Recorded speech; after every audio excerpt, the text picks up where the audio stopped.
una zona que se llama la paracorteza, en donde básicamente ahí está la acción o donde produce su actividad más importante el linfocito T, ¿no? Acuérdense que sale del timo y se va para el ganglio linfático. Y en la zona B o en la zona de la corteza donde está el centro germinal, su zona clara, su zona oscura, ahí madura el linfocito B. ¿Se acuerdan de la hipermutación somática que tenía que hacer el linfocito B? ¿Para qué? ¿Para qué era eso?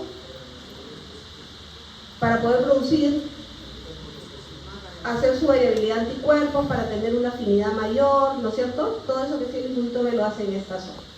Entonces, es importante eso porque a veces cuando estudiamos a los tejidos y de ahí nos vamos recién al linfocito B 5 clases más tarde, ya se olvidaron de eso. Entonces la idea de esta integración es recordar que estos tejidos tienen que ver con esa función que habíamos estudiado del linfocito B, de cómo madura el linfocito B, de cómo produce los anticuerpos del linfocito B. Entonces, la idea de esta imagen es que se acuerden de esto de aquí. Entonces, este folículo primario que les dije, ¿se acuerdan que les dije que había un folículo primario que sería este azulito dentro del ganglio?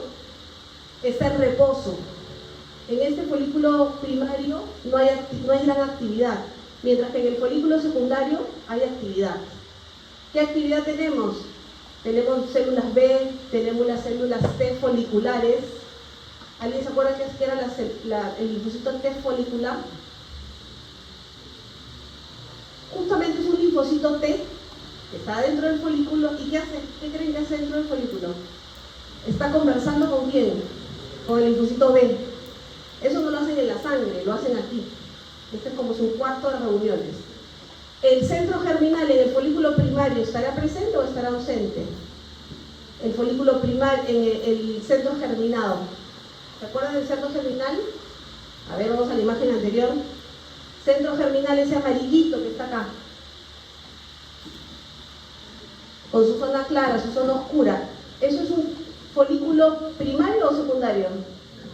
Secundario. Entonces, cuando ven esta imagen, este cuadro dice centro germinal en el folículo primario no existe o no está activo, ausente, y en el folículo secundario sí hay centro germinal, ¿ya? ¿Qué cosa pasa en el folículo primario entonces si no pasa nada? Está inactivo, no hay centro germinal, no hay nada. ¿Qué cosa es? Tenemos un guardadito de linfocitos vírgenes, ¿ya? Mientras que en el folículo secundario está la proliferación, está la selección, está la maduración de la afinidad. Y obviamente la morfología, si yo hago un corte de ese tejido, vamos a encontrar las zonas claras y las zonas oscuras. ¿Ok? Muy bien, entonces ahora vamos a ir a otra clase que hicimos casi al final, en donde decíamos que teníamos que tener algunos procesos en el linfocito. Entonces vamos a irnos a nuestro linfocito T, CD4 positivo o CD8 positivo. ¿Qué significa eso? Ya, el CD4 positivo es el helper y el CD8 positivo citotóxico. Muy bien. Entonces, ¿qué habíamos dicho? En el ganglio linfático, ¿a qué zona iban ellos? Iban a la paracorteza, con la zona T, porque la zona B es del linfocito B y la zona T es del linfocito T. ¿Y cuál es el proceso que se da ahí en el ganglio? ¿Qué cosa es lo que pasa con el linfocito T ahí en esa zona? Ahí hace el reconocimiento de las células dendríticas que llegan al ganglio linfático. Las células dendríticas que vienen con su pedacito de antígeno y quieren presentarse en el linfocito T, llegan hasta el ganglio. ¿Ahí qué pasa? Ahí hay una activación y diferenciación. El CD4, ¿qué cosa tiene que hacer? Activarse primero, el helper se activa y después, ¿qué hacía? Después de activarse, se diferencia. ¿En qué se diferencia el linfocito T? T1, T2, T17, reguladores, ¿no? Y otros. Todo esto se produce en esa zona. Y luego viaja un poquito más abajo donde está el linfocito B y ahí hace su cooperación con linfocitos B, o sea, su comunicación. ¿Para qué? Para decirle al linfocito T, mira, yo necesito que me produzcas anticuerpos de tipo IgE, porque es ¿qué bicho puede ser si es que necesito IgE? Un parásito, ¿no? Entonces, toda esa información, esa comunicación se da en esta zona. ¿Y qué hace el linfocito B en su folículo? En su zona folicular, ¿qué cosa hace ahí? Primero, recibe la ayuda del linfocito T helper. El linfocito B está ahí esperando recibir una comunicación del linfocito T. Luego hace su proliferación en la zona oscura. ¿Se acuerdan que en la zona oscura es donde prolifera el linfocito B y madura? Hace su hipermutación somática en la parte de afuera y luego en la zona clara hay la selección de la afinidad. O sea, ahí deciden cuál es el más afín para que salga finalmente del ganglio. Y también hay un cambio del linfocito B a ¿qué? A célula plasmática, ¿no es cierto?, para producir los anticuerpos. Entonces, todo eso se da en nuestros ganglios, ¿sí? En esos ganglios que nosotros el médico palpa, en la axila, ¿dónde más hay ganglios? Cervicales, submaxilares, axilares, supraclaviculares, inguinales, ¿no? Tenemos un montón de ganglios en donde nosotros tenemos un acceso como médicos cuando examinamos a nuestro paciente. Muy bien, esta es la foto de la vez pasada. Muy bien, acá hay una imagen que no conversamos la clase anterior. ¿Qué cosa creen que puede estar pasando acá? ¿Qué cosa es? ¿Qué cosa es? Un ganglio. Muy bien. Tenemos aquí linfocitos T de taza, que ya están activados, ya maduraron, ya tienen todo listo para salir. Pero ¿cómo salen del ganglio? ¿Cómo hacen para salir del ganglio?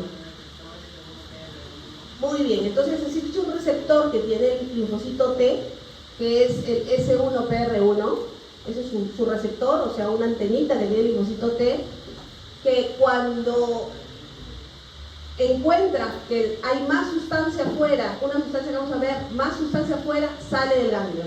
O sea, para que el linfocito se mueva del ganglio hacia la sangre, hacia el lugar de la infección, tiene que tener una comunicación, una activación de un receptor, que es el S1PR1, que lo que hace es la salida del linfocito de los órganos linfoides secundarios hacia la zona donde está el proceso inflamatorio, ¿ya? Entonces, cuando ustedes vean, no sé si de repente en el examen o de repente lean, cuando estén leyendo, vean este receptor. Es un receptor que ¿quién tiene el receptor? Ese receptor, así como tiene CD4, también tiene este receptor que se llama S1PR1. Y este receptor le permite captar una sustancia, que es esta sustancia, esfingosina, para salir del ganglio linfático e ir a la zona donde tiene que actuar. ¿Ok? Entonces esa es la forma como sale. Una pregunta en el seminario, ¿sí, doctor?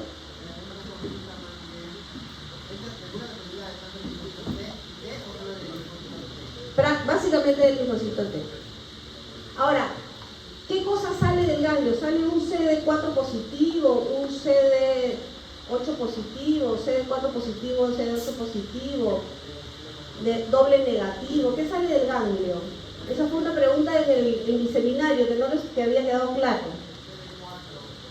Ya del ganglio sale un linfocito T naïf, pero está activado, o sea, ya tiene su nombre CD4 positivo o CD8 positivo. Es naïf porque todavía no se ha puesto necesariamente en contacto con, o sea, no ha sido activado, digamos, pero ya tiene un nombre, ya sabe cuál va a ser su función, si va a ser una función gel, pero va a ser una función citotóxica, ¿ya?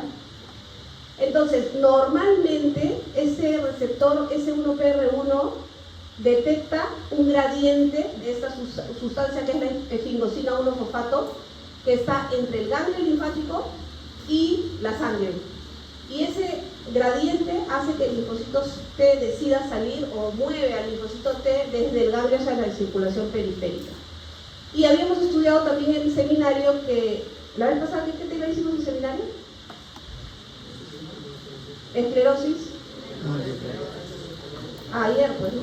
Hoy día. Algunos grupos les toca hoy. Bueno, o ayer. Ya, entonces en esclerosis múltiple había una droga que se llamaba fingolimod. ¿Sí? Entonces en esclerosis múltiple, ¿se acuerdan que en el cerebro había unas zonas que se inflamaban y se lesionaba la mielina? Y por eso el paciente tenía una serie de manifestaciones. Entonces, cuando uno se inventa una droga para tratar de ayudar a estos pacientes, dice, bueno, vamos a descubrir alguna droga que haga que el linfocito no salga. Pues si el linfocito C citotóxico me quiere matar a mi mielina, entonces voy a buscar una droga que haga que el linfocito se quede en el ganglio, que no salga, se quede ahí almacenado en el ganglio y no salga a la sangre para que no llegue al cerebro y para que no me produzca lesión. Entonces esta droga lo que hace es bloquear al S1PR1 y entonces el linfocito no puede responder a esa gradiente y se queda escondido en el ganglio, se queda ahí encarcelado. ¿Y qué pasa si el linfocito no sale del ganglio? ¿Será bueno o será malo? Bueno, es bueno para la enfermedad esclerosis múltiple porque no va a destruir, pero es malo para el resto de infecciones, ¿no? Entonces podría ser, ¿cuál sería otro problema? Muy bien, también había un problema secundario en ese sentido. Muy bien, entonces, importante que se acuerden de esa sustancia y de ese receptor. Muy bien, ahora cuando yo les pregunto otro tema, ¿no? Pasamos a otro tema. Inmunidad humoral innata. Todo el mundo me dice complemento, ¿no? Es lo que viene primero a nuestra cabeza. Cuando hacemos un ejercicio de ping-pong, lo primero que yo les digo, inmunidad innata humoral, me van a decir complemento. Y está muy bien. Pero recuerden que hay otras sustancias que también forman parte del sistema innato humoral, ¿sí? No solamente el complemento con todas sus partecitas y todas sus funciones, pero también tenemos a las proteínas de fase aguda, como por ejemplo la proteína C reactiva. Y la proteína C reactiva, nosotros los médicos, cuando estamos con un paciente que tiene una infección probablemente bacteriana, le pedimos proteína C reactiva. O sea, eso nos sirve a nosotros para saber si el paciente tiene una inflamación aguda, ¿no? Entonces, a veces necesitamos diferenciar, ¿será un virus o será una bacteria? Y generalmente las bacterias extracelulares producen PCR alto, ¿no? Entonces, nos ayudan, no siempre, ¿no? Y depende del nivel de PCR, pero digamos que el PCR es una proteína que se produce en inflamación, que es dentro de la respuesta innata humoral, pero no solamente nos sirve al médico para dosar algo, sino cuál es la función de ese PCR en el paciente. Es una opsonina, ¿no? Opsoniza también, al igual que parte del complemento, ¿no? Entonces, por un lado, nosotros nos servimos de eso para diagnóstico o para ayuda a diagnóstico, pero realmente está haciendo una función. Acá tenemos también otros péptidos antimicrobianos que secretan nuestras células y que son antibióticos naturales, ¿no? Que tenemos nosotros mismos cuando llega un germen, podemos producir defensinas o catelicidinas que lo que hacen es romper las membranas de estos microorganismos. También tenemos citoquinas e interferones. Si yo les digo a ustedes, porque a veces tanta letrita y tanto numerito en su cabeza no se acuerdan de dónde venía, ¿no? Entonces, si hay unas citoquinas que sean innatas, les diría que tengan que acordarse el interferón alfa beta, el factor de necrosis tumoral, la interleuquina 1, la interleuquina 6, ¿sí? ¿Por qué? Porque esas células están en el sistema, esas sustancias salen del sistema innato o del sistema adaptativo. Las producen las células del sistema inmune adaptativo o más del sistema innato. ¿Quién produce el interferón? ¿Quién produce el factor de necrosis tumoral? ¿Quieres? Células dendríticas, macrófagos, células endoteliales y células contaminadas tienen la capacidad de producir estos factores. Diferente, por decirle, yo les digo la interleuquina 2. Si les digo interleuquina 2, ustedes están pensando en quién. Proliferación de linfocitos T. Pero esto de aquí sale de nuestra primera respuesta, la innata, del macrófago, del natural killer, del dendrítico, del endotelio, ¿no? Que son mensajeros que lo que hacen es avisar a nuestro sistema inmune. Y bueno, obviamente enzimas digestivas como la lisozima, por ejemplo, también está dentro del sistema innato, ¿ya? Entonces, no se olviden que no solo el complemento está dentro del sistema inmune innato, sino también humoral, está también otras sustancias como las que acabamos de ver. Otro punto importante que me parece importante cuando yo les digo opsoninas, siempre me responden complemento, ¿no? ¿Qué parte del complemento es una opsonina buena? El C3b, ¿no? C3b, inmediatamente ustedes piensan en eso. Seguramente en nuestra pregunta ¿Qué hace el C3b? El C3b se fija a la superficie bacteriana y ¿qué cosa hace? Facilita que vengan los macrófagos y las fagocitos, ¿no es cierto?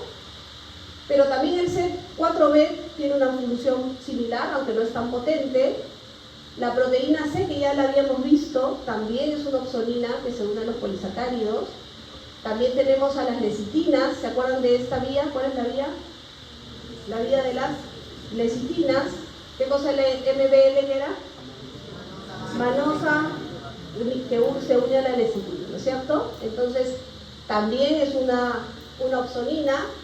Y también tenemos algunas otras sustancias, como por ejemplo la fibronectina, que se produce en diferentes tejidos con el mismo plasma y también favorece la adhesión de bacterias fagocíticas. O sea, todas estas son opsoninas. Pero cuando a veces se olvidan de la inmunoglobulina G, la inmunoglobulina G es una opsonina y ¿será más potente que el C3b? Si tienen que darle la primera opsonina, la más importante, ¿será C3b o será inmunoglobulina G? Hay una inmunoglobulina G por ahí. ¿Qué piensan? ¿Quién? Levante la mano, ¿quién piensa que es la inmunoglobulina G? 1, 2, 3. ¿Y la 3, C3b? 1, 2, 3, 4, 5, 6. Ya, ganó la C3b. A ver, vamos a ver qué pasa.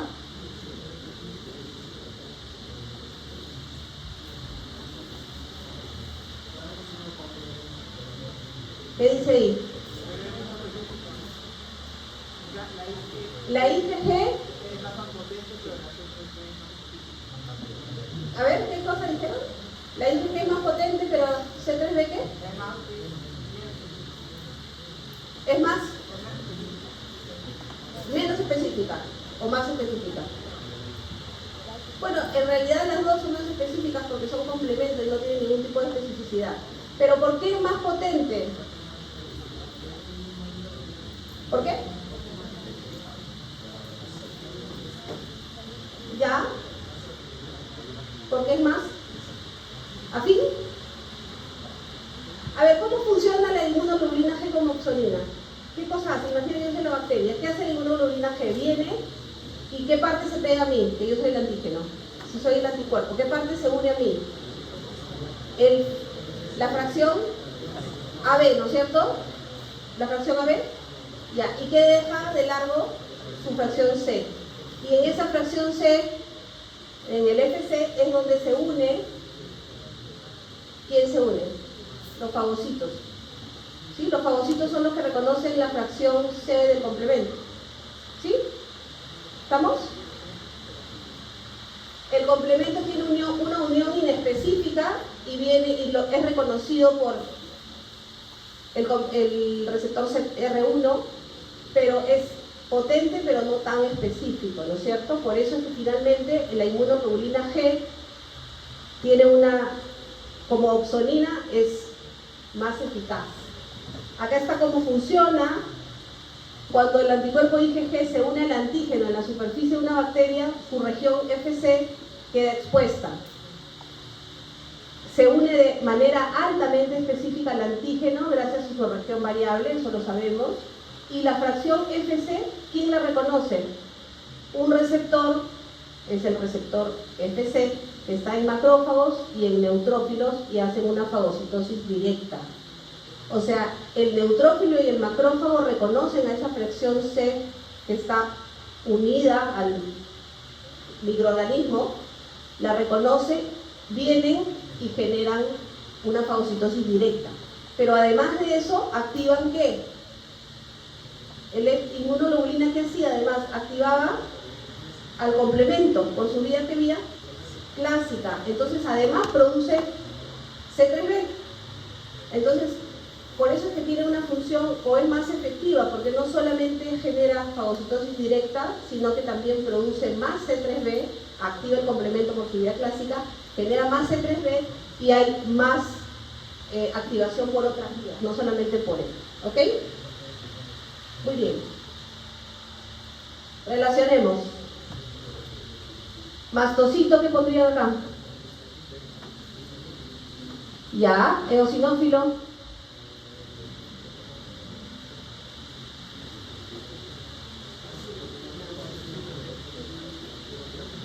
A ver, léanlo un ratito y me dicen. Ya vamos con la facilita.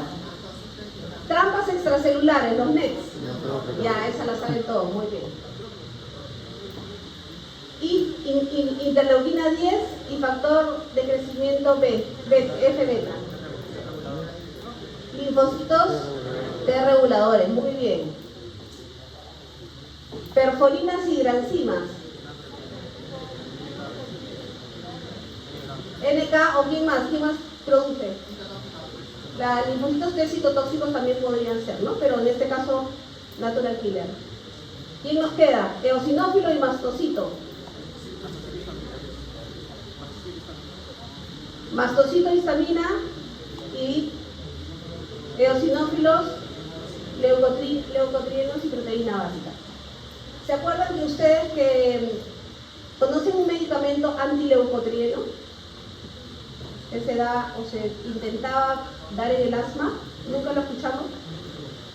No es broncodilatador, pero reduce la respuesta inflamatoria del leucotrieno. Entonces se usa en el asma bronquial, o se usaba, porque no tuvo mucho efecto en realidad, pero era una sustancia que lo que buscaba era reducir leucotrienos mediados por eosinofilia, ¿no? Pero acuérdense que la histamina es más producida por el mastocito. Muy bien. Células dendríticas. No me acuerdo si hicimos algo de células dendríticas, que habían varios tipos, creo que en la clase no lo llegamos a hacer, pero está en el libro. Digamos, tenemos células dendríticas clásicas, que son la de tipo 1 y la de tipo 2.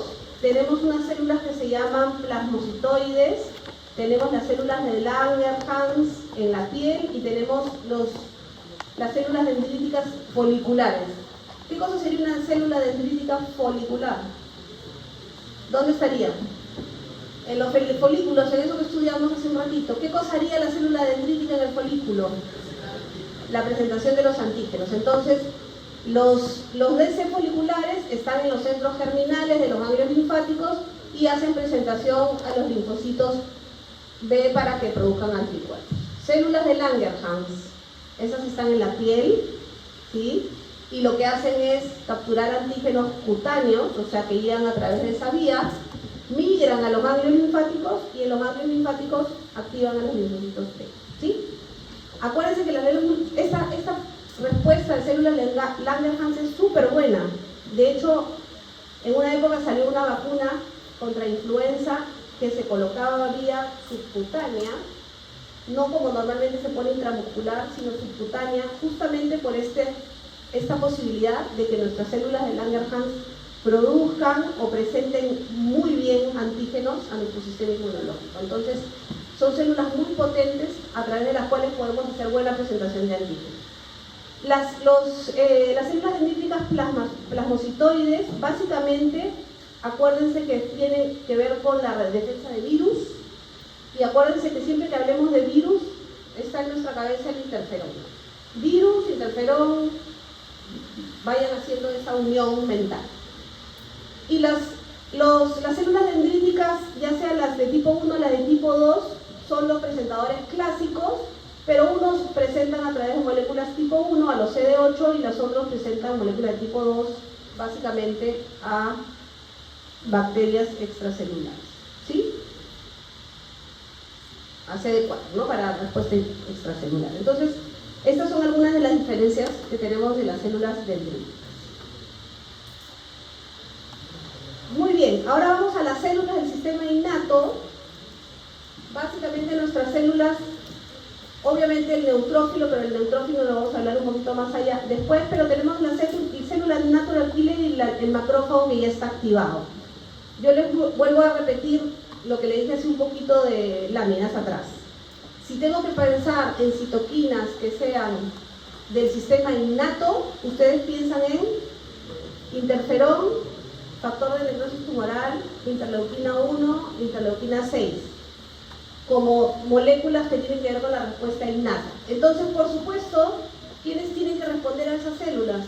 Nuestras células del sistema innato, ¿no? También pueden responder las de célula adaptativo, pero digamos que en el primer momento, cuando se produce la primera llegada de la infección, tenemos que ver que nuestros natural killers tienen que poder captar y actuar frente a estos productos, y el macrófago lo mismo. Entonces, el macrófago tiene que tener unos receptores para esas sustancias. Por ejemplo, acá vemos que este macrófago tiene un receptor de interferón gamma. ¿Por qué tendrá que tener un receptor el macrófago de interferón gamma? Porque tiene que captar el interferón gamma, ¿sí? Y el interferón gamma se producía en la respuesta innata inicial. ¿Quién producía este interferón gamma?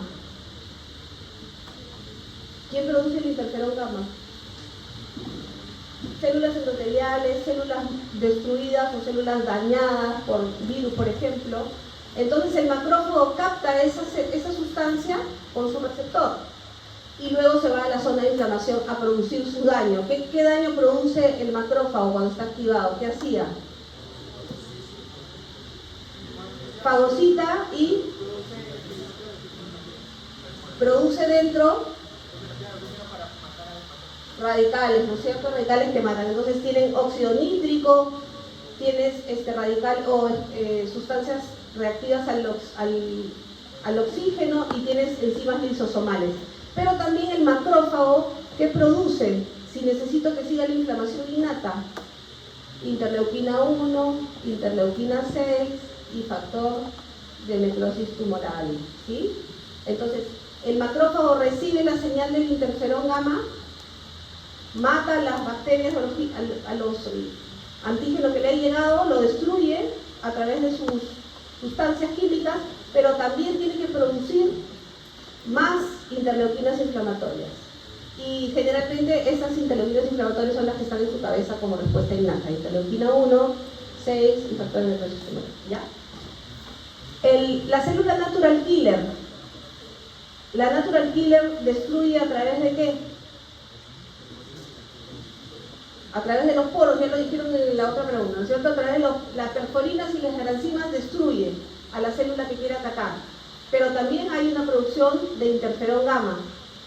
También hay producción de factor de necrosis tumoral, ¿sí? Entonces, como ven, no una célula produce algo. Hay muchas células que producen factor de necrosis tumoral, ¿no es cierto?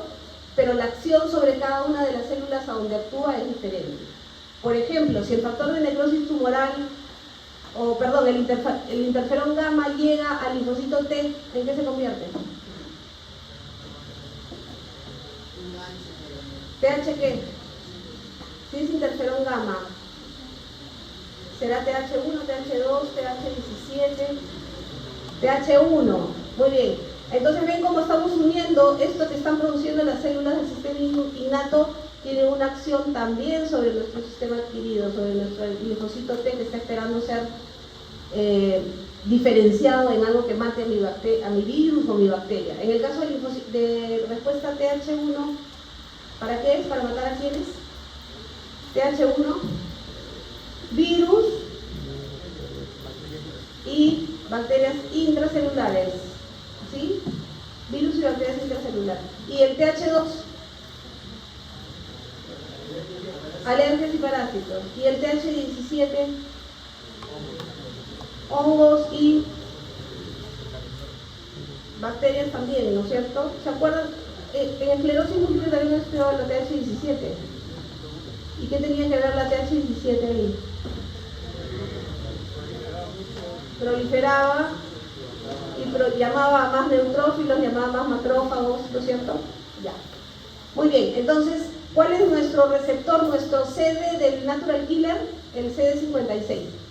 Así como el CD4 positivo es del T-helper, el CD8 positivo es del citotóxico, en el natural killer es el CD56. Si se tienen que acordar de un receptor, de un CD del natural killer, ¿ya? ¿Qué más es importante? Bueno, obviamente el macrófago tiene sus receptores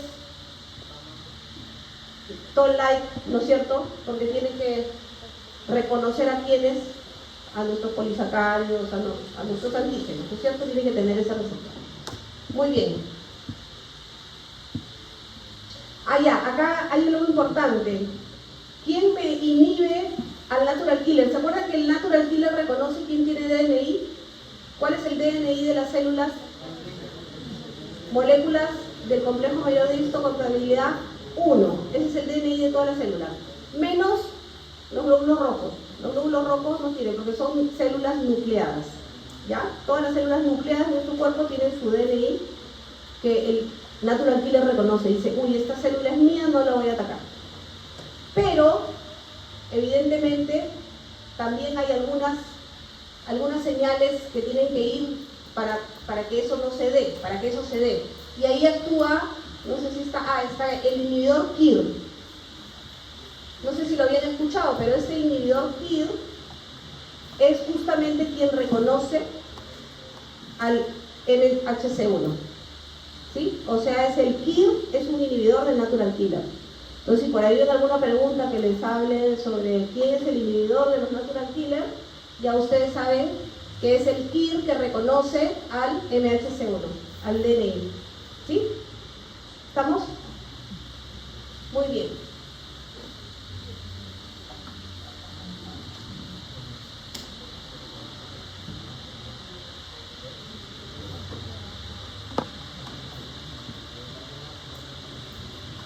Macrófago, macrófago, macrófago, macrófago, macrófago, célula dendrítica, macrófago, célula infectada por virus, natural killer, multicelular. Natural killer, células endoteliales, epitelio, dendrítica, epitelio. ¿Qué estamos hablando? Inmunidad innata, ¿no es cierto? Estamos hablando de una inmunidad innata, estamos hablando de las células más rápidas, las que tienen que actuar rápido. ¿Y qué vemos acá? Factor de necrosis tumoral alfa. ¿La produce quién? Macrófago natural killer. ¿Qué hace?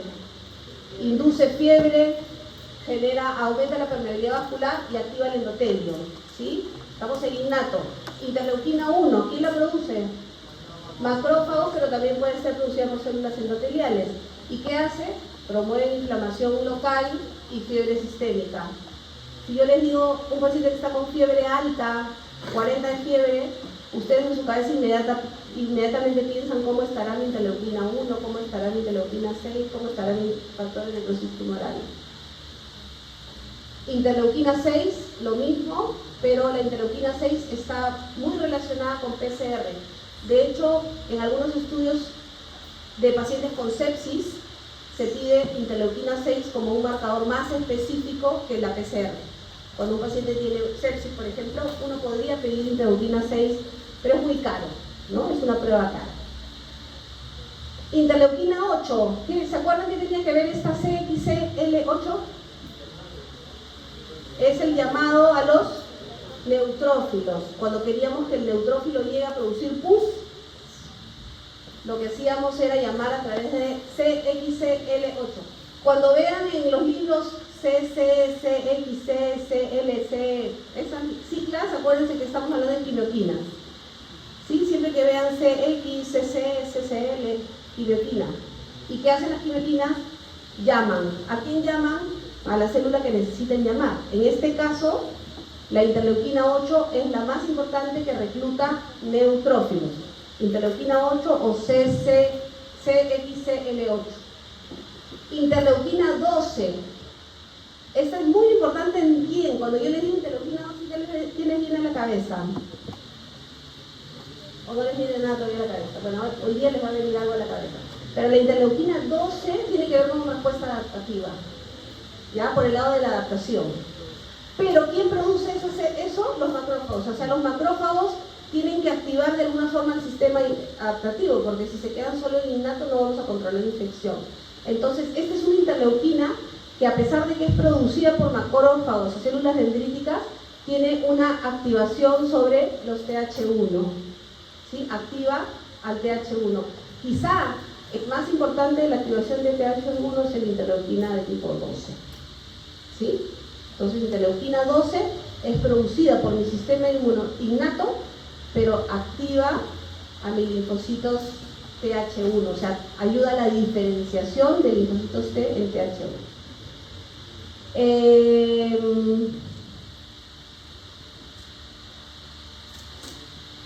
¿En quién me quedé? Bueno, la 15 no la vamos a hacer. La 18 tiene que ver con... Bueno, la 18 la vamos a ver después. Y el factor de beta de crecimiento, el factor de crecimiento T beta es producido por múltiples células, tiene que ver con reducir inflamación y tiene que ver con reparación de tejidos. Pero también acuérdense que puede activar. Este es el típico factor que tiene múltiples funciones. Tiene una función de calmar, pero también tiene una función de estimular, ¿no? Este factor es un factor que tiene doble respuesta, digamos. Muy bien. Vamos a ver un paciente, un niño, un bebé que tiene 20 días de vida y la mamá lo lleva a la emergencia porque nota que su cordoncito umbilical aún no se ha caído. ¿Cuándo se cae el cordón umbilical de un bebé? Más o menos, ¿no? Algunos como máximo 14, pero es raro, ¿no? Normalmente en una semana, ¿no? Y este paciente tiene casi 20 días, no se le ha caído el cordón y además se nota que la zona está rojita alrededor, ¿no? En el paciente hay tejido necrótico, se nota que hay una inflamación severa, pero no hay pus. Y cuando le hacen un examen de sangre tiene 50.000 leucocitos. Neutrófilos 90%. ¿Qué les parece? ¿Debería? A ver, perdóname. Ok, hay un montón de neutrófilos, pero no se está viendo que hay pus, o sea, no hay NETs, ¿no? Entonces, ¿qué cosa puede estar pasando? Y produce un montón de neutrófilos. Hay un montón de neutrófilos, pero no hay pus, no hay NETs. ¿No hay interleucina? Ok, podría ser que la interleucina 8 no esté llamando a los neutrófilos. Están ahí dando vueltas, pero no llegan al sitio de infección. Bueno, vale. Otra cosa que podría estar pasando.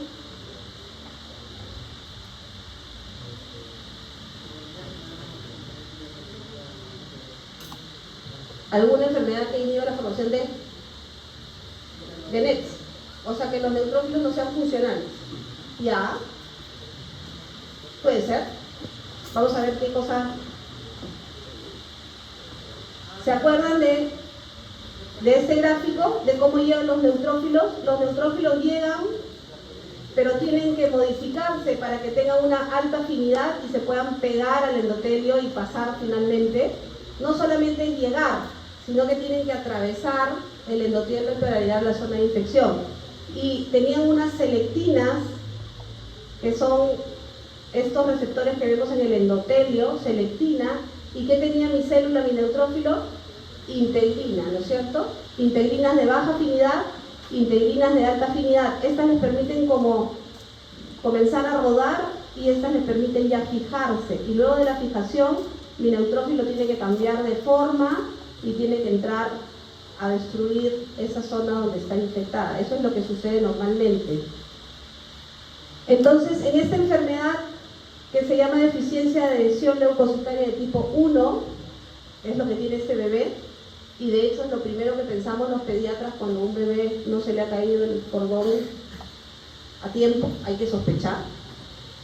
Vemos que estos pacientes tienen infecciones recurrentes de piel, generalmente por los gérmenes Staphylococcus aureus o algunos gram negativos, pero no hay pus, no se produce pus, hay ausencia de pus, porque no llegan a los tejidos y las heridas parecieran limpias, ¿no? Uno no ve que hay secreción, pero está infectada, claramente infectada. Hay una leucocitosis extrema, o sea, hay un llamado de los neutrófilos, pero los neutrófilos no llegan a la zona. Y lo que se confirma es que a través de citometría de flujo uno ve que estas células no expresan CD18. O sea, el CD18 es una molécula que no expresan estos neutrófilos. ¿Y qué cosa es el CD18? Les había puesto por acá que era el CD18. Acá no estaba. Acá. Es una subunidad de las integrinas. ¿Se acuerdan las integrinas, que es ese receptor que tiene el neutrófilo? Tiene un pedacito que es el CD18. Y ese CD18 no permite que se adhiera al endotelio, ¿no? y si no hay adherencia al endotelio, no hay pasaje del endotelio, a pesar de que hay muchos neutrófilos, no logran cumplir la función de generar el pus, ¿ya? Entonces ese es la enfermedad se llama deficiencia de adhesión leucocitaria tipo 1 y el problema básico que tiene es que no hay una adhesión firme, o sea, no se logran adherir firmemente por deficiencia de esa integrina, ¿ya? Sí.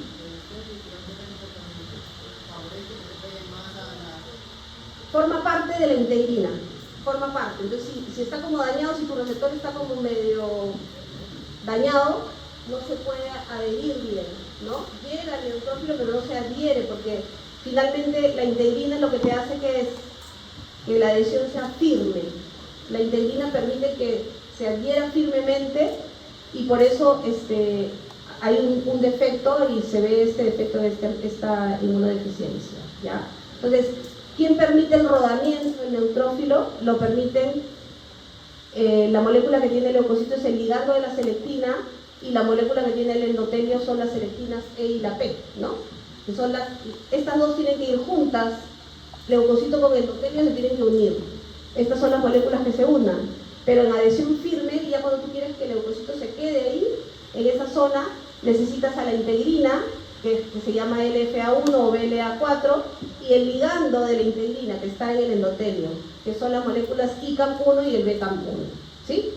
Eso lo habíamos visto cuando vimos rodamiento y fijación del neutrófilo, ¿sí?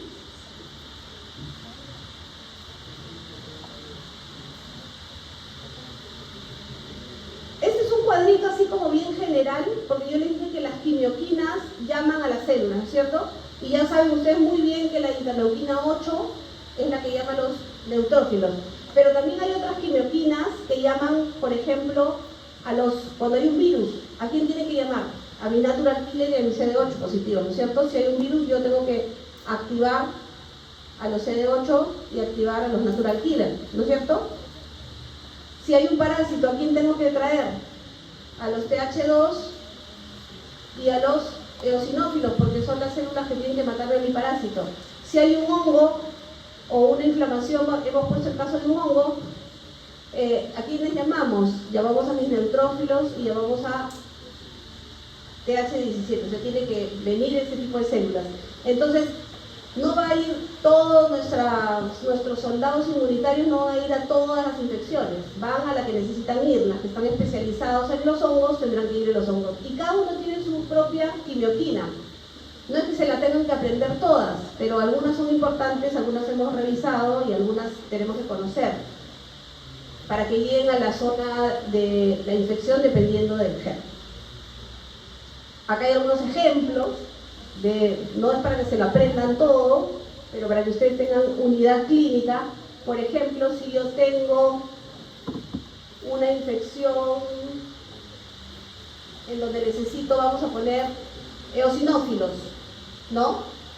¿Cuáles son las interleuquinas que yo necesito? Necesito unas interleuquinas especiales para que lleguen los eosinófilos, pero también necesito otras sustancias que también estudiamos en el complemento, que sean las anafilotoxinas. ¿Se acuerdan qué cosa eran las anafilotoxinas del complemento? Ya vimos las opsoninas del complemento. ¿Quiénes son las opsoninas del complemento? C3b, C4b, ¿no? Y las anafilotoxinas más importantes, C5a, número 1, C3a. ¿Y qué cosa era eso? Atraen. Entonces tienen más o menos la misma función que las quimioquinas, ¿no es cierto? Digamos que las quimioquinas atraen células y las anafilotoxinas también atraen diferentes células, pero no son exactamente quimioquinas, ¿no? Son fragmentos del complemento, pero tienen más o menos la misma función, que lo que hacen es reclutar básicamente células. Las anafilotoxinas reclutan más. ¿Qué tipo de células? Eosinófilos, mastocitos, monocitos, que son, por eso se le llaman anafilotoxinas, porque actúan en situaciones como la anafilaxia, donde hay una reacción exagerada, que ya la van a estudiar después cuando hagan hipersensibilidad, ¿no es cierto? Pero sus principales funciones son esas, son mediadores inflamatorios que aumentan permeabilidad vascular, que producen Por ejemplo, reacciones como la urticaria, reacciones como edema, que ¿se acuerdan cuando vimos la deficiencia de la aflatoxina? O el paciente es un paciente que tenía la lengua grandota, que vimos en una imagen, acá venía su problema, ¿se acuerdan? En una de las imágenes, ya, que era un problema en el complemento, que no se regulaba el complemento. Muy bien. Esta es una enfermedad que también la vimos, que tiene que ver con el sistema inmune también innato, que era la enfermedad granulomatosa crónica. ¿Se acuerdan qué pasaba aquí? La enfermedad granulomatosa crónica. Correcto, hay una deficiencia en el estadio respiratorio, ¿no es cierto? Entonces el paciente no puede matar a las bacterias porque no tiene estallido respiratorio, no tiene la posibilidad de destruir las bacterias y entonces forma como granulomas para tratar de encarcelar. El granuloma es como un tejido que no permite que la bacteria siga avanzando, sino que como que la tiene recluida, ¿no? Entonces se forman granulomas y el paciente tiene muchos granulomas en la región donde hay una infección. Y cuando queremos hacerle el estudio a ese paciente para ver si tiene un defecto del neutrófilo, hacemos este test. Es una prueba que se llama nitroazul de tetrazoilo, que el tejido respiratorio va a cambiar a color azul. Eso es lo normal. El colorante amarillo se convierte en azul cuando el neutrófilo reacciona, cuando hay una reacción con la NADPH oxidasa. Pero ¿qué pasa si se queda amarillo? Sin coloración. Quiere decir que hay una deficiencia de la NADPH oxidasa y puedo hacer el diagnóstico de esta enfermedad. Entonces, cuando tengo un paciente que tiene infecciones a repetición y tiene formación de granulomas, generalmente le pedimos este test. Claro que es raro, ¿no?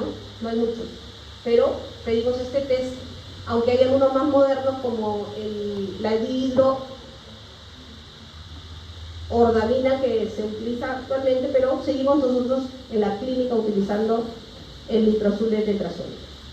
Muy bien. Pregunta, a ver, lean con calma.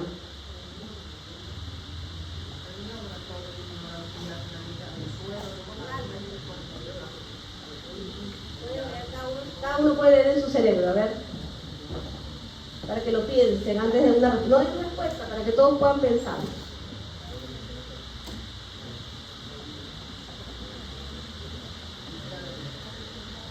Ya tiene la respuesta. Muy bien. Ya, entonces es un paciente que tiene hepatitis viral, le hacemos estudio del suero y vemos que los anticuerpos de ese paciente que están reaccionando, porque le he quitado el suero al paciente a ver qué cosa está pasando en su sistema inmunológico, está reaccionando con un péptido derivado de esta proteína del virus. Pero cuando yo caliento y desnaturalizo esa proteína con calor, ¿sí? Caliento esa proteína, la desnaturalizo, aparecen nuevos epítopos. Nuevos. O sea, no estaban al inicio, pero aparecen después del calor. Y la pregunta es, ¿qué tipo de antígeno están siendo reconocidos al someter la proteína al calor? ¿Sí? Si yo tengo una proteína X, la someto al calor y aparecen nuevos epítopos, ¿qué tipo de antígeno es? ¿Es un conformacional? ¿No? Ya, ¿qué pasaba con el conformacional? ¿Se acuerdan? A ver, vamos al dibujito. Conformacional. En el conformacional, lo que se reconoce, el antígeno se reconoce en esa conformación. Tiene que estar en esa forma. Imagínense que es un sándwich triple de huevo, queso y palta, y solamente como huevo, queso y palta es reconocido, así en esa conformación. Pero si abro la palta, abro el tomate y abro el huevo, nadie lo reconoce. No quiero comerlo, no me gusta. Me gusta solo cuando está en triple. Entonces, ese es conformacional, solo reconocido cuando tiene una conformación tridimensional. Entonces, ¿qué pasó en este caso? Se desnaturalizó en el caso del paciente. yo lo desnaturalicé y sí se reconoció. O sea, no puede ser conformacional. Porque si fuera conformacional, lo reconocería al inicio, pero después ya no lo reconocería. Pero ¿qué pasaba en este caso del tríptico? En el tríptico está escondido. El tríptico es un antígeno que no es reconocido al inicio, pero cuando lo desnaturalizo, lo expreso, o sea, lo pongo a la vista y ahí es reconocido. ¿Sí? Entonces, en el caso de mi paciente, no importa todo lo de la hepatitis C, proteínas, eso es para confundirlos. No importa, ustedes solo tienen que acordarse que un antígeno que está escondido, que aparece cuando yo desnaturalizo, se llama críptico. Algunos me dicen, pero eso no era el neoantígeno. El neoantígeno es uno que no existía, generalmente son células tumorales, ¿no? Que no existía y que aparece o que aparece por un tumor lo genera, digamos, ¿no? Entonces, en el caso de la pregunta era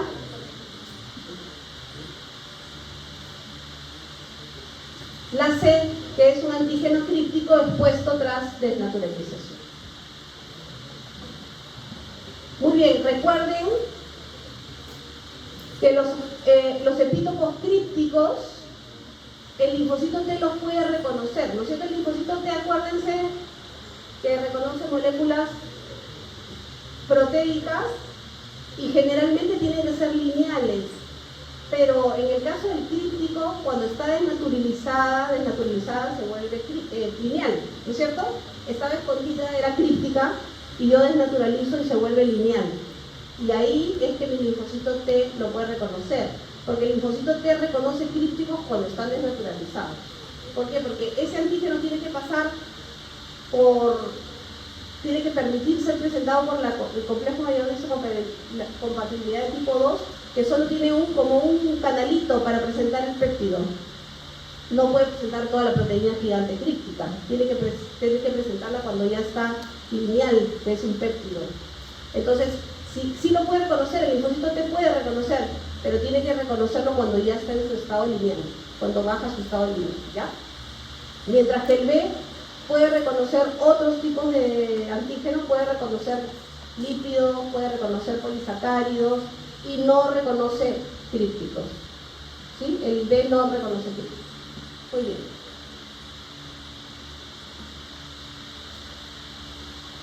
Eso no lo hicimos al momento de la presentación del antígeno, no lo hicimos en clase, pero creo que es importante recordar que la molécula del las MHC1, para no devorarnos, MHC1 y MHC2 son moléculas que permiten la presentación de antígeno, pero siguen diferentes caminos, ¿ya? Esto imagínense que es mi proteína citosólica. Si está en el citosol, ¿es externa o es endógena? Es endógena, ¿no es cierto? Entonces, ¿quién estaría reconociendo antígenos endógenos? ¿Quién? Básicamente en su cabeza está CO y está moléculas de tipo 1, ¿no es cierto? Entonces, imagínense que esta es mi proteína que está en el citosol. Tiene que pasar un procesamiento a través de se tiene que formar esta asociación, molécula mayor de histocompatibilidad con mi péptido. Tiene que haber esa unión para poder ser presentado, ¿no es cierto? ¿Estamos ahí? ¿Y cómo se hace esta unión? Se hace a través de los TAP, que son, ven acá estas cositas, estas chiquitas rojitas, entra por aquí los péptidos. Esta es mi molécula de complejo mayor de histocompatibilidad que se tiene que unir. Este TAP permite la entrada del péptido, permite la unión del péptido y permite esta presentación del péptido con su molécula a los CD8 positivos. ¿Ya? Entonces, cuando se acuerden del TAP, el TAP tiene que ver con moléculas de tipo 1 y CD8 positivos, antígenos endógenos. Entonces, hagan ese esquema mental en su cabeza de antígenos endógenos, TAP, moléculas de tipo 1, presentación a CD8 positivo, ¿sí? Mientras que en el otro caso son antígenos que han sido fagocitados tienen que entrar, digamos, con una pequeña membrana, porque la endocitosis de algo extracelular, algo exógeno, entra con su membranita, y dentro de la membranita también se tienen que unir con su molécula de tipo 2, pero acá tiene que haber acá era el TAP, que le permitía entrar, acá se llama cadena invariante. Esta cadena invariante es una cadena que permite, bueno, usted lo puede leer en el libro, ¿ya? Pero lo que permite esa cadena invariante es que no se una cualquier antígeno, sino que se una a los antígenos que son necesarios. Y cuando se une, permite la presentación a CD4 positivo. Entonces, en su cabeza, antígeno exógeno, endocitosis, hay una cadena invariante y hay una presentación a CD4 positivo, ¿ok? Entonces, esa es su segunda forma de relacionar. ¿Han escuchado de las chaperonas? Ya, entonces las chaperonas, ¿qué cosas son? Son ayudantes. ¿Y son ayudantes de qué? Hacen que la proteína esté estable, que la proteína no se pliegue, que ayuden a embalar. ¿Qué cosas tenemos que embalar? Tenemos que embalar al antígeno con su molécula de histocompatibilidad. Entonces hacen que estas chaperonas permiten que todo ese proceso se dé adecuadamente. Entonces acá tenemos las chaperonas de las moléculas complejos de histocompatibilidad tipo 1 y las de tipo 2. De estas chaperonas, la que yo les dije era la TAP. ¿Sí? Quizá la más importante, ahí está la tapacina. Entonces, ¿qué hace la tapacina? Une a la molécula mayor del complejo mayor tipo 1 con TAP y selecciona los péptidos de alta afinidad. Entonces, la tapsina es una molécula que me permite que esa unión se dé correctamente. Y en el caso de las chaperonas de las moléculas del complejo mayor de histocompatibilidad tipo 2, tenemos la cadena invariante. Esta cadena lo que hace es no permitir que se unen. La invariante no permite que se unen, como que la tiene controladita. Pero cuando llega el clip, lo que hace es sacar, mejor dicho, la cadena invariante, las moléculas de complejo mayor de histocompatibilidad sacan ese clip y permiten que se unan, ¿ya? Esto se los dejo en resumen para que cuando lean el libro, esta parte, lo entiendan, porque es complejo. Entonces, esto es como un mini resumen de la presentación de antígenos del complejo mayor de histocompatibilidad a través de las chaperonas. ¿Cómo funcionan las chaperonas en esto? ¿Qué me interesa que tengan en su cabeza? ¿Qué cosas hacían las chaperonas? Eran ayudantes de la presentación o del reconocimiento del antígeno para presentárselas a las linfocitos T, CD4 positivo o CD8 positivo, ¿ya? No vamos a entrar en más detalle de esto. Muy bien, una pregunta. ¿Cuál es una diferencia fundamental en el reconocimiento de antígenos entre los linfocitos B y los T? El BCR solo reconoce antígenos procesados y presentados en moléculas del complejo mayor, ¿sí? El linfocito B solo reconoce moléculas que estén unidas al complejo mayor. El linfocito B no. ¿Por qué no? El linfocito B. El linfocito B tiene dos formas de hacer su presentación, ¿no es cierto? Una directa y una con una esté independiente y la otra esté dependiente. Entonces, ¿solo reconoce antígenos procesados? No, porque el linfocito B puede reconocer directamente, ¿no es cierto? El PCR, solo péptidos lineales. Vamos a ver. El BCR necesita una célula presentadora de antígeno siempre. El PCR puede reconocer polisacáridos y lípidos en su forma nativa. El BCR, el TCR reconoce. Ya, ¿cuál sería la respuesta? A ver, escuché A, escuché B. B, si yo les acabo de decir en la pregunta anterior, ¿qué les dije? Que los linfocitos T solo reconocen péptidos lineales presentados a través de las moléculas del complejo mayor de histocompatibilidad. Unan. IgM, ¿con quién está? IgG, IgA, IgE, IgD. A ver.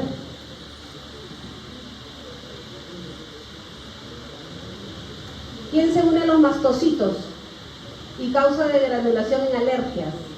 Muy bien. ¿Quién se encuentra casi exclusivamente en la membrana de los linfocitos B vírgenes?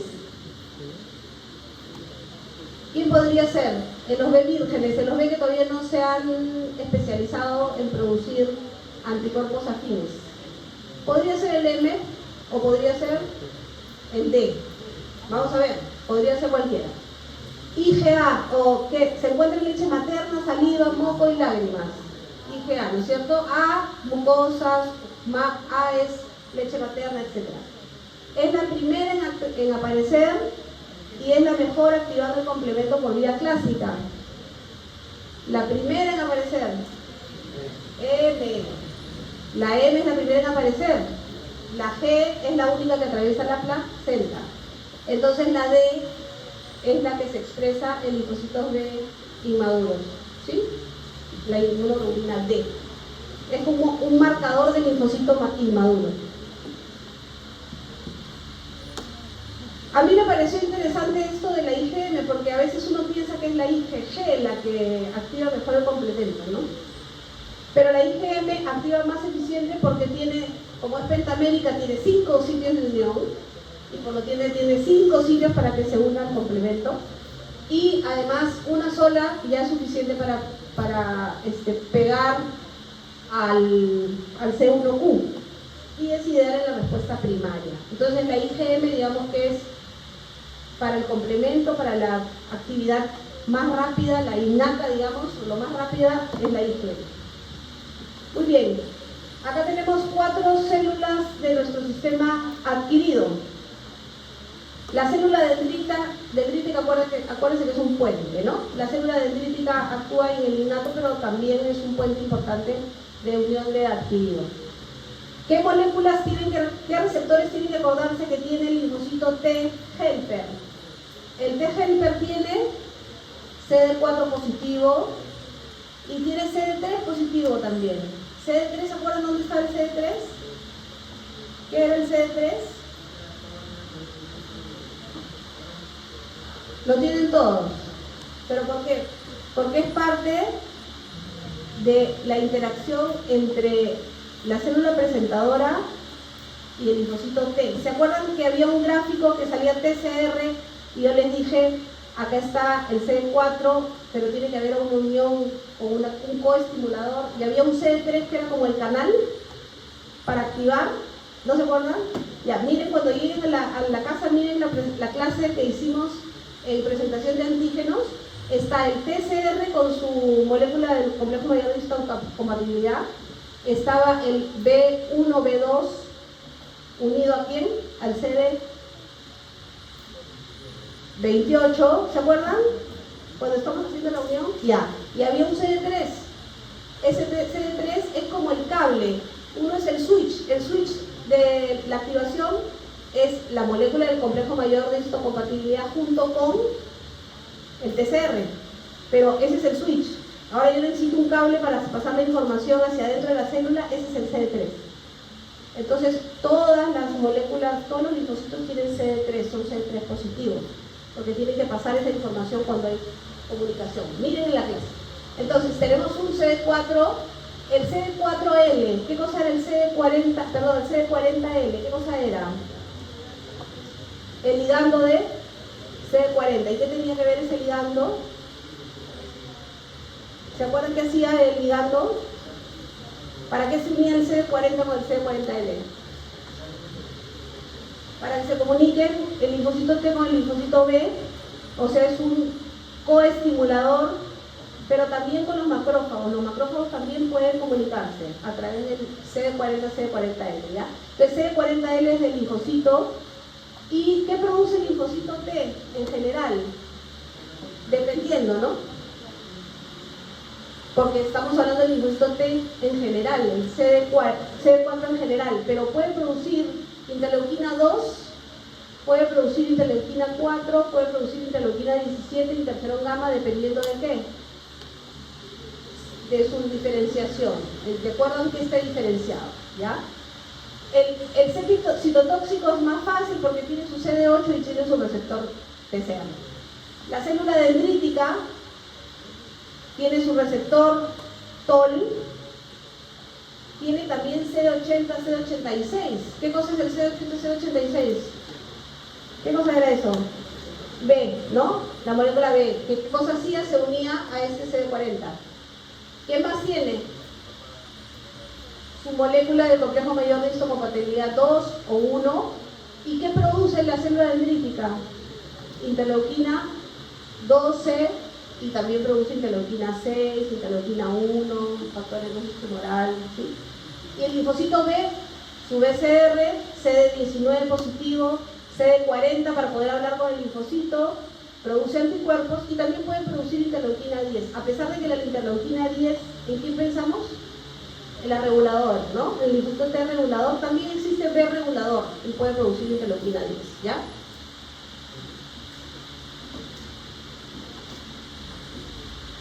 Ahí está nuestra célula reguladora, que es la que han estudiado en esclerosis múltiple en el seminario, que es una célula que tiene muchas funciones en autoinmunidad y enfermedades autoinmunes. CD4 positivo, CD25, acuérdense que este se expresa mucho CD25 justamente para agarrarse toda la interleuquina 2 que exista y calmar al sistema inmunológico. ¿Y cuáles son las citoquinas más importantes del linfocito T regulador? Interleuquina 10 y el TGF-beta. Vamos a pensar ahora en que llega una infección por un virus de influenza. ¿Qué cosa es el virus de influenza? Es un virus. ¿Qué pasa en mi cuerpo cuando llega mi virus de influenza? Imagínense, todos ustedes reciben un virus de influenza en su cuerpo. ¿Qué cosa se activa primerito? Es un virus. Ya, yo no escucho tanto, pero vayan pensando, ¿ya? Si llega a mi cuerpo, alguien tiene que reconocerlo primero, ¿no es cierto? ¿Quién lo va a reconocer? Lo reconoce, el C8 está todavía al fondo, pues al final ya es adaptativo. ¿Quién reconoce al epitelio que está infectado? O mejor dicho, ¿qué cosas se tiene que producir por ese epitelio infectado para que vengan las células que yo necesito? Porque alguien tiene que llamarme al linfocito CD8, al macrófago, al natural killer. El interferón, muy bien, entonces, mi epitelio que está infectado, todo mi epitelio respiratorio, ya comienzo con que algo me pica, algo me molesta. Viene el produce el interferón, produce la interleuquina 8 para llamar neutrófilos y producen otras CXL, XL, que son ¿qué? Quimioquinas, no importa cómo se llamen, producen quimioquinas. ¿A quiénes reclutamos? Neutrófilos siempre llegan, los neutrófilos no dejan de venir aunque sea un virus. ¿A quién más llamamos? A los natural killers, que son los que van a destruirme más células contaminadas, y llamamos a las células dendríticas para que comiencen a captar el antígeno y lo presenten, ¿sí? Luego, ¿qué pasa? Eso son horas, eso se presenta en horas. Ahí yo no tengo nada, estoy feliz, todavía estoy bailando en mi fiesta del fin de semana, pero el virus ya está entrando en mi cuerpo. De repente, en algunas horas siguientes, ya mis células comienzan a producir interleuquina 1, interleuquina 10, entonces ¿qué cosa tengo? Perdón, 1 y 6. ¿Qué cosa tengo? Comienzo a tener fiebre, a malestar del cuerpo, comienzo a sentirme como que algo me pasa, creo que me estoy enfermando, ¿no? Luego se activa la respuesta de tipo adaptativa. ¿A quién vamos a llamar de la respuesta adaptativa? Vamos a llamar a mis células dendríticas, que son el puente, que van a presentar a quién, básicamente el linfocitos TCD8, porque los CD8 matan células infectadas con virus. Entonces llamamos al CD8 y este CD8 y el CD4 también, por supuesto, pero el CD8 es el más importante porque me va a destruir a las células infectadas. Pero el CD4 que llega, ¿qué hacen con ese virus? Los CD4 también hablan con el linfocito B, y el linfocito B, ¿qué va a producir? Tiene que producir anticuerpos. ¿Por qué? Porque solamente sirve, me voy a controlar mi infección solamente con los natural killer y los CD8, o tengo que producir anticuerpos, tengo que producir células de memoria para que la próxima vez no me enferme. Entonces también tengo que llamar a los CD4, y los CD4 hablan con el linfocito B. ¿En dónde hablan? En el centro folicular, ¿no es cierto? En los centros germinales. Ahí tienen una una conversación, hay una unión a través de qué receptores, CD40 con CD40L, conversan y finalmente el linfocito B produce anticuerpos. ¿Qué anticuerpos produce? Si está en la mucosa respiratoria, producirá IgA. Pero también para tener una memoria inmunológica se activan diferentes células y tengo células de memoria. Y ya, mi cuerpo se cansó, dijo ya, controlé el virus, ya no quiero que esté más enfermo, ya no quiero más inflamación. ¿Quiénes vienen? Los T reguladores, vienen los macrófagos que reparan, vienen la interleuquina 10 y el factor el beta, y hay una reparación y una restauración de la homeostasis. Me enfermé de influenza, los antígenos que fueron captados eran hemaglutinina y neuraminidasa, esos son los antígenos de la influenza. ¿Ustedes se acuerdan de la influenza? ¿Cómo se llama la influenza? Virus H1N1, H3N2, H5N5. ¿Qué cosa es esa H? Hemaglutinina. ¿Y qué es la N? Neuraminidasa. Entonces de ahí viene el H1N1, la clasificación según los antígenos. Esos son los antígenos que le dan el nombre a los virus. Logré defenderme. Si no me hubiera logrado defender y en lugar de haberme enfermado, lo que hubiera hecho era ponerme la vacuna. Me ponía mi vacuna de influenza, que deberían ponerse todos ustedes si no se han puesto. A ver, ¿quiénes se han vacunado ya contra influenza? Muy bien. 2 de una sala de 50. Y a todos, acuérdense que somos personal de riesgo. Somos médicos, tenemos que vacunarnos todos los años. Si yo me vacuno, ¿qué cosa logro? Que mi cuerpo haga esto. Haga todo esto sin necesidad de enfermarme. Quizá produzco interleuquina, sí, porque estoy metiendo un antígeno a mi cuerpo, no un virus, pero un antígeno. Puede ser que tenga algo de malestar, algo de fiebrecita, porque hay una respuesta. Pero ¿qué cosa es lo más importante? Que se forman células de memoria. Y cuando viene el virus de verdad, 2 meses después, ya todo esto está establecido. Entonces no demora tanto en controlarme. Ya desde el inicio, mis células de memoria reconocen al antígeno y actúan. ¿Ok? Entonces, esta es la típica respuesta a un virus. Lo mismo ustedes van a ver el dibujito a quien le gustan los cómics. Vemos que hay una infección, que las células producen interferón, la célula infectada produce muerte celular, esta muerte celular produce interleuquina 12, hay una respuesta adaptativa a través de las células dendríticas que presentan el antígeno el linfocito T, y el linfocito T produce granzimas y perforinas y se destruye el patógeno. Luego viene un momento de calma donde hay una señal inhibitoria y ya no hay más lisis, ¿no? Esto es lo mismo en dibujito. Ustedes van a aprender también lo que pasa con los gérmenes extracelulares. De hecho, esto lo van a ver más en detalle después, pero es importante que entiendan esa base que hemos estudiado de inmunología básica en la vida real. ¿El neumococo es un germen extracelular o intracelular? El neumococo es un germen extracelular. Entonces, ¿a quién vamos a activar? ¿Vamos a activar a los CD8 o vamos a activar a los CD... ¿Sí? Puede ser que activemos a los dos, ¿no? ¿Por qué vamos a activar solo uno? Si es exógeno, ¿qué molécula está incluida?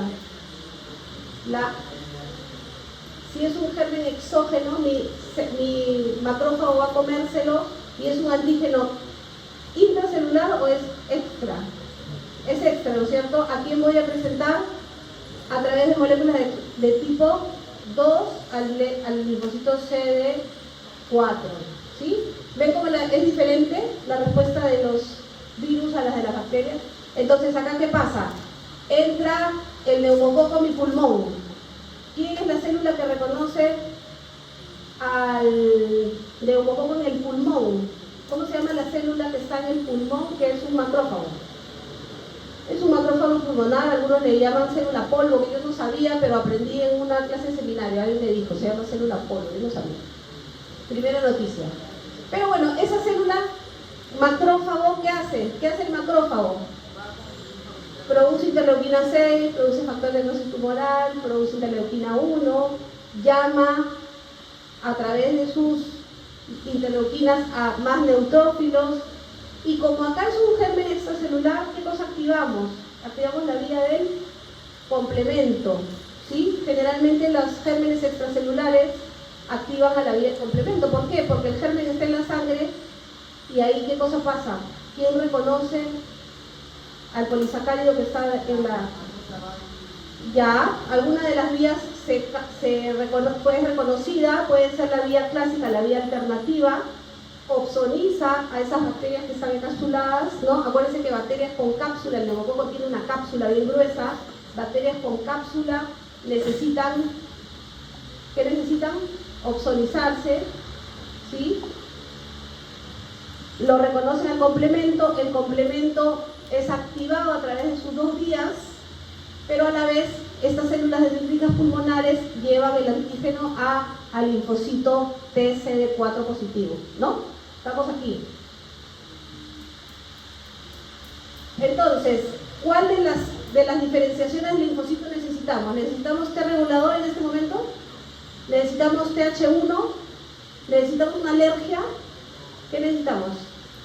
TH17. Acuérdense que el TH1 era para virus, el TH2 es para alergias y parásitos, el T17 es para hongos y bacterias extracelulares y reguladores para calmar. Entonces, si hemos llegado hasta acá y lo que necesitamos es polarizar hasta TH17, tenemos que usar a nuestra interleuquina 12. La interleuquina 12 es la que convierte a mi TH en TH17 para producir interleuquina 17, ¿sí? Esta interleuquina 17, ¿qué hace? Atrae más neutrófilos y atrae más, y refuerza la defensa de la mucosa, ¿sí? Si yo necesito reforzar mi mucosa porque ahí está el germen, la interleuquina 17 me va a servir para eso. ¿Qué más hago? Hablo con mi linfocito B. ¿Para qué? ¿Qué anticuerpo necesito? IgG, ¿no es cierto? Probablemente IgG. Y si es vía respiratoria, IgA.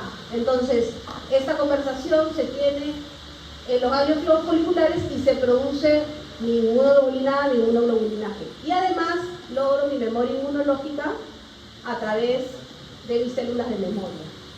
Lo mismo pasa con las vacunas. Yo puedo poner una vacuna de polisacárido o una vacuna polisacárido unida a proteína. Recuerden que ahí la respuesta va a ser un poco diferente. Si es unida a proteína voy a tener memoria. Si no es unida a proteína no tengo memoria porque no hay una activación de los linfocitos T. ¿Ya? Solamente hay una función B independiente. Muy bien, yo creo que con eso es suficiente. Tienen un caso más allá dentro de, creo que de germen intracelular, no me acuerdo, pero es como para que repasen en estas infecciones todo lo que ustedes han estudiado de la base.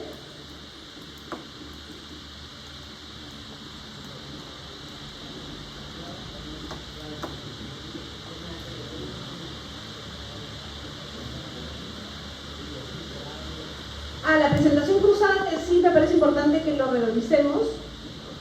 Habíamos dicho que las células dendríticas hacen una presentación molécula tipo 1, CD8 positivo, molécula tipo 2, CD4 positivo, ¿no es cierto? Cuando hay presentación. Pero existe lo que se llama presentación cruzada. ¿Qué significa eso? Que la célula dendrítica presenta algo externo a través de la vía CD8. ¿Sí? Normalmente el antígeno externo se presenta CD4. Pero ¿qué pasa si es algo que es externo y yo quiero que se active el CD8? Hago una presentación cruzada. Entonces, ¿qué hacen en la presentación cruzada? Normalmente las moléculas del complejo mayor de histocompatibilidad presentan antígenos endógenos, ¿no es cierto? Es lo normal. Pero en este caso hay una presentación cruzada, activo CD8 aunque el antígeno haya sido externo, ¿sí? O sea, imagínense que era el neumococo, que yo no lo podía presentar al CD8. No podía porque la vía es externo, molécula de tipo 2, CD4 positivo, ¿no? Bueno, pero existe esta posibilidad que es externo, lo interiorizo y como lo hago interior ya lo puedo presentar con las moléculas de tipo 1 al CD8. ¿sí? Entonces, esto me permite que si hay algunas células que no han sido infectadas, o a la misma célula que no tiene el antígeno dentro del citoplasma, yo pueda igual activar al CD8 positivo, ¿ya? Entonces es importante cuando vean presentación cruzada, se trata de este cambio que hace la célula dendrítica de poder presentar a la otra célula que no le tocaba, ¿ya? Muy bien, igual la clase ya la tiene Ricardo, se la va a pasar, hay alguna información que pueden mirar y acuérdense que esta es la base para que vayan a leer a su libro. El examen del día viernes son 40 preguntas. Ustedes saben que hay preguntas de única marcación, ¿cómo se llama? De respuesta única, pero múltiple. Y después tienen esas típicas preguntas que son sí, entonces, o esto es la razón, no sé cómo se llama la pregunta, pero estamos obligados a hacer ese tipo de preguntas, ¿ya? No son muchas, pero existe, es la obligación, eso nos ha pedido el doctor Yoshimito, que todos tengamos ese tipo de preguntas en nuestros exámenes. Entonces, hay preguntas de ese tipo y también hay la pregunta de 1 a 2, puede ser correcta la 3, 1, 2, 3, 4, pero no son muchas tampoco, ¿ya? Acuérdense que estas son preguntas que les sirven justamente esta clase de integración de lo que han aprendido, ¿ya? La idea es que puedan poner en práctica eso también. ¿Qué más? ¿Qué otra pregunta había? Les voy a volver a pasar la clase número 5, que dicen que no está bien, en la grabación no se ve claro el PPT, entonces lo voy a volver a pasar a Ricardo. ¿Y qué más había? ¿Qué más? Nada más, eso era, ¿no? Ah, ya, y que quizá podemos hacer una revisión, pero no sé si es posible, voy a mirar el miércoles, tipo preguntas y respuestas, ¿ya? Pero todavía le confirmo a Ricardo. Porque acá hemos hecho varias preguntas como para que repasen también, entonces no sé si vale la pena hacer una adicional, pero vamos a ver, ¿ya? ¿Alguna pregunta que hayan tenido, con la que hayan venido y que no tengan todavía claro para el examen? ¿No? Yo le dije que vengan leyendo, ¿ah? Ya, bueno, muy bien, gracias entonces.